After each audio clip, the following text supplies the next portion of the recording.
Today I'm going to talk about one theory in education that has had a big impact on the classroom. It's the theory of multiple intelligences. Multiple means many. Intelligence is difficult to define. During today's class, as we discuss the theory of multiple intelligences, I'm going to use the term intelligence to mean strength, a strong ability.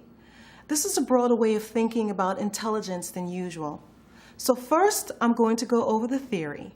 Then I plan to present how the theory has affected what some teachers now do in the classroom. Before I do that, I want to say a few words about how intelligence is often determined. As we all know, written IQ tests are still the main tool used to measure intelligence. IQ, by the way, stands for intelligence quotient. Quotient means number. A high score on an IQ test, say 130, is interpreted to mean a person is very intelligent. A score of 100 is average. However, many factors can affect someone's score, including cultural background, education, or even the fact that they aren't good at taking tests. For these reasons, some people say traditional IQ tests don't accurately measure intelligence.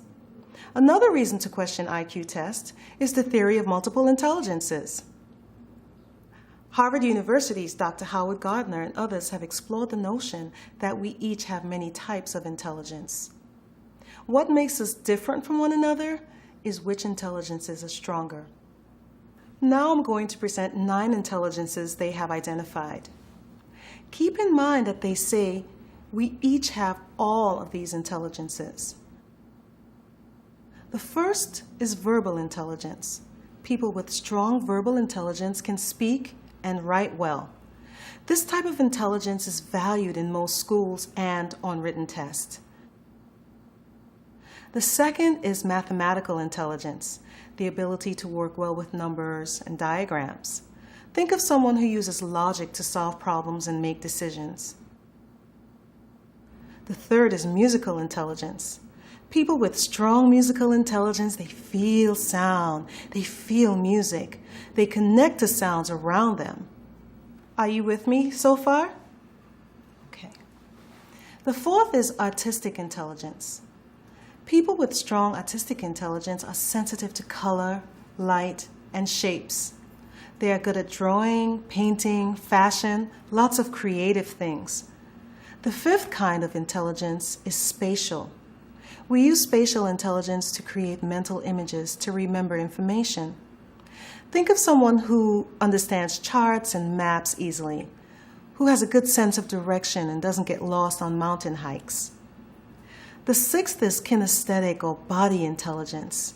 It's related to moving, to learning, and remembering information by doing.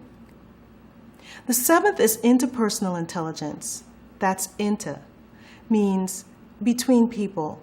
It's knowing how to work well with others in social situations like work or school. The eighth is intrapersonal intelligence. Intra means within oneself. It's about being uniquely aware of our own emotions and needs. For example, my brother John doesn't like crowds. He doesn't go to clubs or to the mall. He's happier alone or in a smaller group.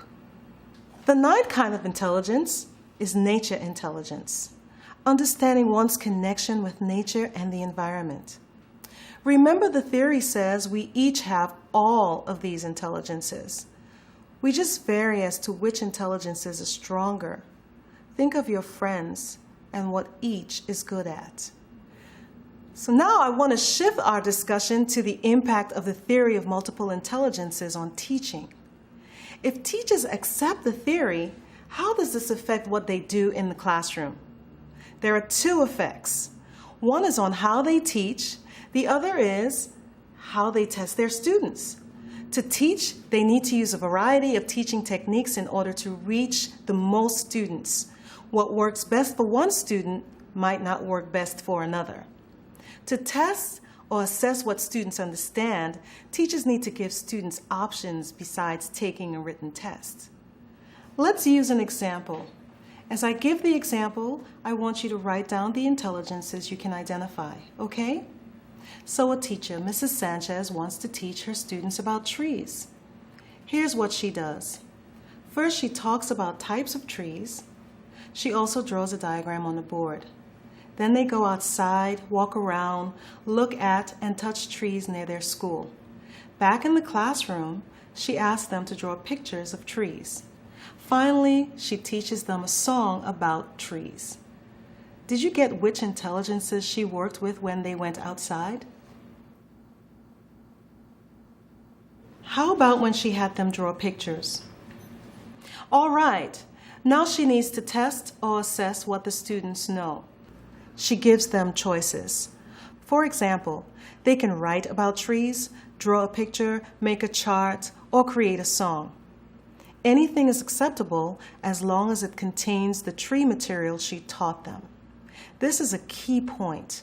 I realize you might think drawing a picture or creating a song isn't a real test.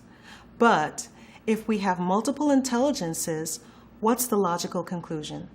Isn't it that students will benefit from using a variety of ways to demonstrate what they understood? A written test may not be the best way to assess every student. This brings up the whole issue of standardized tests and whether they discriminate against students who don't have strong verbal and mathematical intelligences. For next time, think about this with regard to what you've heard today.